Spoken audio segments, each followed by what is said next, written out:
and welcome to NBD, the talk show where Generation Z can go on a journey to better understand themselves as individuals and the world we were born into. As a generation, we have come to terms with the fact that the world is coming to an imminent end due to climate change, society is crumbling based on the inherent corruption of government, and we, ourselves, are deeply damaged people conditioned by societal expectations. But it's no big deal. I'm your host, Syd Watson, and I'm on a journey to investigate ideas that can get our generation as close as possible to individual enlightenment and social improvement. Based on the philosophical words of Bob Dylan, I seek answers to the question, how can we be busy being born, not busy dying? I was just a lad, nearly 22, neither good nor bad, just a kid like you. And now I'm lost, too late to pray. Lord, I've paid the cost on the lost highway. Each episode, I sit down with someone who may have some answers to this question.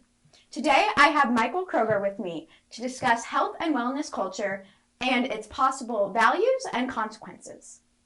Before I get started, I just want to disclaim that neither of us are licensed professionals, and we do not wish to give prescriptive advice on health or wellness, but rather explore the cultural implications surrounding it. Thank you for joining me today, Mike. Thanks for having me. I also want to disclaim that Mike is actually a millennial, Oh, but jeez. I felt his Well, perspective. if we have to, come forward on things, and I do want to put out there that I am giving prescriptive advice. So Okay. It does not follow Okay. to a T. Take back that disclaimer. I just thought your perspective would be valuable, especially given the recent shift in the way we view health in the past decade or two. And also, you own a business that promotes health and wellness, and you're very integrated into that wellness culture. So first of all, I just want to ask you how you started your personal wellness journey. Whew. That goes back a few years now, probably about 10 years, or maybe a little bit longer. But I was doing a lot of things that I thought were healthy, and also doing a lot of things that maybe weren't healthy. Drinking a lot, partying a lot, doing those kinds of things, and then I would try to eat a salad or different things like I'm totally making up for this. But I was kind of already on a cycle of not a good path, let's just call it that, and my body was kind of redlining, and I couldn't really figure out what was going wrong. But little things like I'd get some type of muscle injury and it just would never heal. I'd do what I thought was the right thing, or some type of restorative exercises or rehab exercises, and it just never, little things like for somebody in their 20s, you should probably be able to get back to normal pretty quickly, but they just never did. And there was a number of, I could go on, but a number of things that were just wrong. So I was going to the doctor a lot, trying to find answers, and unfortunately I just wasn't getting any answers. At the time, there was a big gap between your diet and the medical field, and I think that's changing today. So I think there's a lot of improvement, but at the time, I was just kind of running into roadblocks where I think one of the best doctor visits I had was somebody who said, don't come back. So I think I'd maybe gotten to the point where I was maybe a little neurotic. I kept trying to go in. I was like, hey, I don't feel well. Something's not right. And he's, looking me over, and he's like, you're fine. So there were things happening to you that clued you in that you should be focusing on your health. Do you think they were things that most people would have also gotten this alert, or do you think most people wouldn't have noticed? I think most people would have noticed. Okay. Part of it, a number of things of having allergic reactions. I think, I can't remember what it was, maybe a fruit or something that I ate, and then literally I just got red, blotchy everywhere, so that's pretty noticeable. I got to the point where I couldn't eat anything food-wise without having some type of digestive trouble or whatever it was. And then also I think food became not so much of an issue with the digestive, because I think there's a ton of people out there that do have digestive problems, and they just like, oh, that's how I'm going to feel. You can get to a point where your body's just happy and all that. But putting that aside for the moment, I had a lot of like muscle issues where I'd eat certain foods and I'd have kind of like a systemic inflammation situation going on. So those were kind of the big. So that's what like motivated you to focus on your health. So what was like the first things you started doing? Like, were you more focused on food or exercise or supplements? Well, food, I was trying all kinds of crazy. So it was kind of, it's kind of like going up a hill, and then you get to the tipping point and it all just kind of falls down. But I think some of the things, I was trying all kinds of crazy superfoods, different supplements that like maybe were a little bit off the beaten path that like, oh, like this could help. And, not having a whole lot of success because, I just tried to put kind of a Band-Aid on it. It's like, all right, well then I'll try to do food. And so I was starting with some food, eating a little bit better, but again, that wasn't quite it.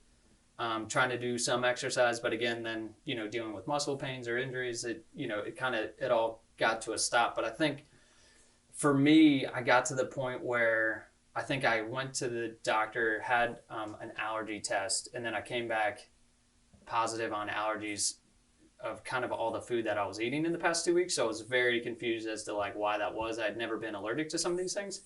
And so for me, it was just like, all right, something's really not right. And then I started to get pretty serious about it and trying to start from scratch as far as like, I'm just going to cut out all processed foods. I'm going to make all my meals. So I wouldn't meal prep because the food had to be fresh. So I would make it for that day. So I spent about 3 hours a day like cooking, which is very labor intensive. I was also going to the gym for about an hour a day. And I think one of my friends said, this isn't very sustainable. That's just about what I was going to ask, is does this desire for health, like, did it ever turn into an obsession that kind of got in the way of you living your life? Yeah. I think anybody that's had a health journey of some sort, there's the part where you're fanatical. So this is me getting into the fanatical phase of my health journey. And I think it's good to potentially have that because you're going to learn a lot of things and you need to kind of realign everything in your body. And so being fanatical is one of those things that like, all right, I'm doing literally everything. It's like going from one extreme of the unhealthiness to the other extreme. Yeah. And then that's like teaches you how to find that middle ground. And then you find the balance in between. So, and then I think from there, that was getting into the fanatical. I went all the way to being just raw vegan for a little bit, vegetarian for 2 years. So you were raw vegan for how long? It was kind of like just trying to do it in spurts because this is a little ways back when like restaurants and things weren't very vegan friendly. So it was pretty challenging and, health-wise, that's potentially doing some really good things for my body. But then the negative of that is like all of a sudden you can't go to restaurants, you can't go to bars. I mean, you can, but you kind of start to put a lot of strain on these relationships that, right, are trying to figure out like what's going on with you. Like, okay, like why aren't you doing the same things as us? So yeah, it's always a whole conversation if you're not eating something that other people are eating. Yeah. So what would your personal description of a healthy lifestyle be? A healthy lifestyle is something that where if you are happy, you are in a very good spot. I would consider you to be very successful. Okay. What your body looks like is completely up to you. And again, like what makes you happy. I think we have these societal expectations of what success is supposed to be in terms of body, money, all these things. And really just it comes down to like, are you happy? If you're happy, like you're great. That's good. At some point we're all going to die. So there's no, I think sometimes people in the health world have this little ego-driven dream that they're going to like outlive death. You're not. But, just living well and being happy is a really good thing. So are you familiar with the term diet culture? Yes. Okay, so for anyone at home who doesn't know what it means, it is the collective set of societal expectations telling us that there's one way to be and one way to look and one way to eat, and we are a better or more worthy person if our bodies are a certain way. So what are just your thoughts on diet culture and the concept of it? I think so. Again, from the perspective that if you're finding balance and you're happy, explore. Part of that is to like explore everything. So you're going to run into people that are very obsessed with living a certain way, and they're going to want you to live that same way. And it's okay to kind of like run with them for a little bit. If somebody's a vegan, go be vegan with them. If somebody's doing the carnivore diet, go try that, and just try to put all these things together, because it's going to help you develop. I'm very interested not in the societal diet culture, but in you coming up with the Syd Watson diet that works really well for you. Right, and I do feel like that obsession where it infiltrates your life, it could be the result of that ego part, or wanting to be like other people, or wanting your body to be a certain way. And because this show is based on the words of Bob Dylan, I wanted to bring up a quote from one of his songs. It goes, "Princess on the steeple and all the pretty people, they're all drinking, thinking that they got it made, exchanging all precious gifts, but you'd better take your diamond ring, you better pawn it, babe." And of course, Bob Dylan is talking about wealth here, but I feel like it's relevant because it's like, if you seek out a healthy lifestyle because you think it'll make you a better person, or you think it'll give you the body that will make you happy, and you put in all this work to do that, and it can lead to, like we said, isolating yourself from your friends, and you get to a point where it's like, okay, you did it, like you have that body, you're living that healthy lifestyle, but you realize you're not happy, and it didn't give you the happiness that you thought it would, and that's that diamond ring. And it's like, so I really do think the obsession part and the ego part comes when you start to put your physical health in front of your mental health. And so I really like that you said that you characterize a healthy lifestyle by happiness. I think that's a really good way to put it. Absolutely. So, as more research is achieved on the nature of our body, it makes sense that the way we view health has changed drastically in the last decade or so. But unfortunately, that trend of scientific discovery has also been coupled with the trend of the internet and social media. And so I wanted to ask you what ways you notice social media impacting the way we view health. So social media is a technology. By itself, it is no different than a phone lying on the ground or a camera over there. It just really doesn't do anything until there's a human being behind it. Yes. So in that sense, social media amplifies everything that we already have going on inside. And I think health-wise, it creates a lot of, there's some good things that are going on, but also creates a lot of not good things. Just sure. Overall, from mental health to body image, and then the situation of editing your photos to get this like, True.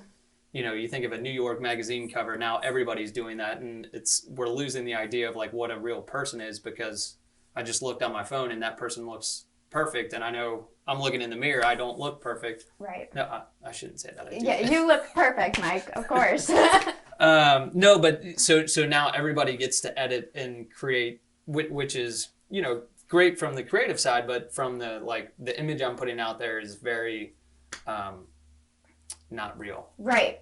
And yeah, I agree that the societal expectation factor is not helpful. And also, it comes with misinformation too, because the information we get regarding our health, it could be from an expert online, but it also could be just from like a teenage influencer. And I feel like it gets really hard when you're trying, especially if you're new to your health journey and you're trying to be healthy, and you're like looking all this stuff up and you're finding contradictory information, and then there's like, oh, like the vegan lifestyle is the healthiest, and then now there's like the carnivore lifestyle, which is kind of the complete opposite, and it becomes hard. Were there ever trends that you followed or you subscribed to because of the internet, or are there trends that you see other people around you subscribing to? Well, I think for me, social media kind of took off. I got to see it kind of take off before like Instagram was even really a thing. Started. When was that? Back when they had typewriters, right. Facebook was being created. Of course. No, but going from Facebook to Instagram, Instagram coming out of college still wasn't quite a thing. We were just getting off BlackBerries, and the Apple iPhone came out shortly after we graduated college. And that's where you started to get some of that social media. Okay, Instagram started to become a thing. People were taking pictures and that, and then putting it out there. So at the very front of it, I think I remember one of the first trends was like everybody posting a picture of their hike. And then the joke was like, if you didn't post it to Instagram, it didn't happen. It didn't happen. Which I always just kind of found very entertaining. And I was like, all right, why do we have to like keep posting? But, you know, then I would jokingly, I don't know that I've ever been super interested in hiking, but because of that, maybe had been slightly more interested in walking up a mountain to then post a picture. Because when I got to the top, I was like, okay, I'm here. I don't, you know. No, and I agree that there's a lot, like you said, first of all, we can get more information about our health. I do think there's definitely benefits to it because that's how I learned a lot and how I used to, growing up, I hated exercise. And you know, now I love it.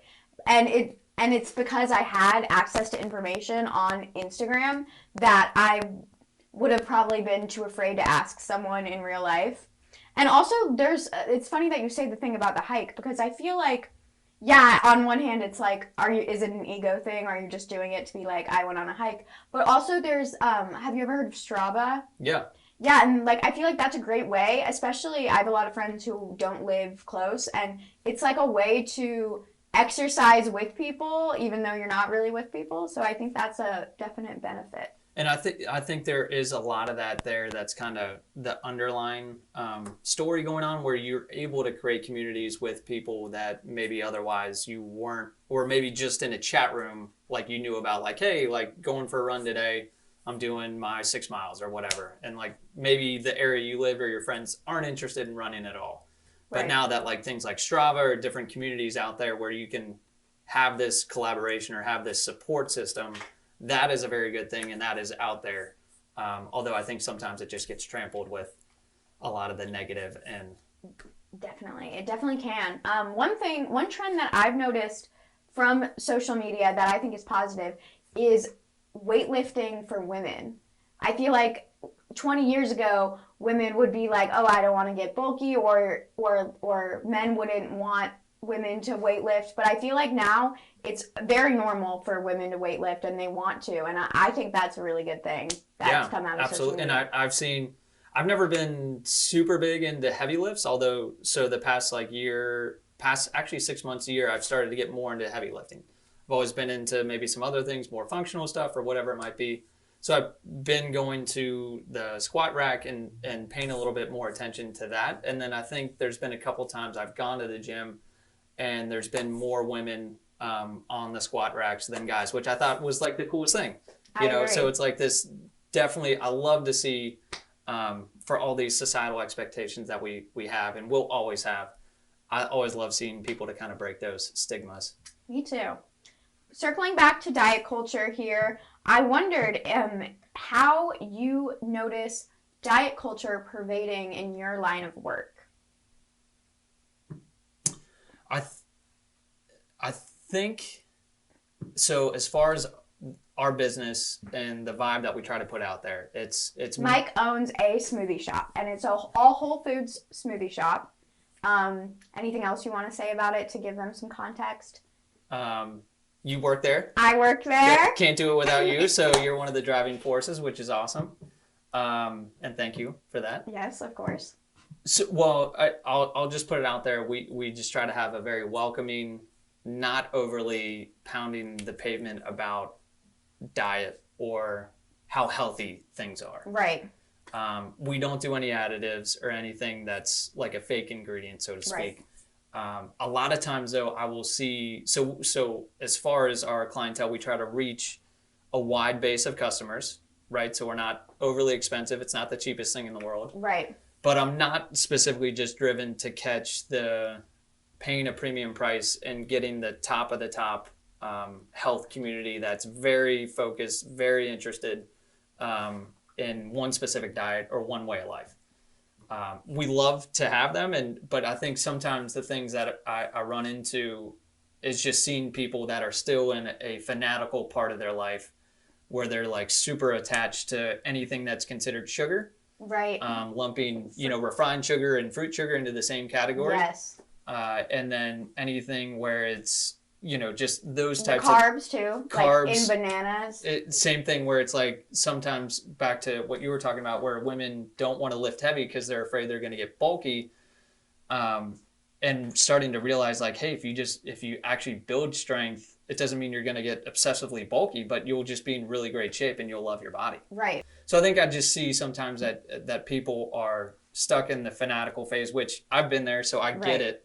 I'm not here to judge, and we're here to just welcome everybody. So I love seeing everybody, from fanatical to like never had a smoothie in their life, and that's the thing that I think is fun. And I'm starting to see this social media wise, very much like gym culture, where people who are very much, let's call it gym heads, guys, girls that are super into it are like being very supportive of people who this might be their first time in the gym, which I think is awesome.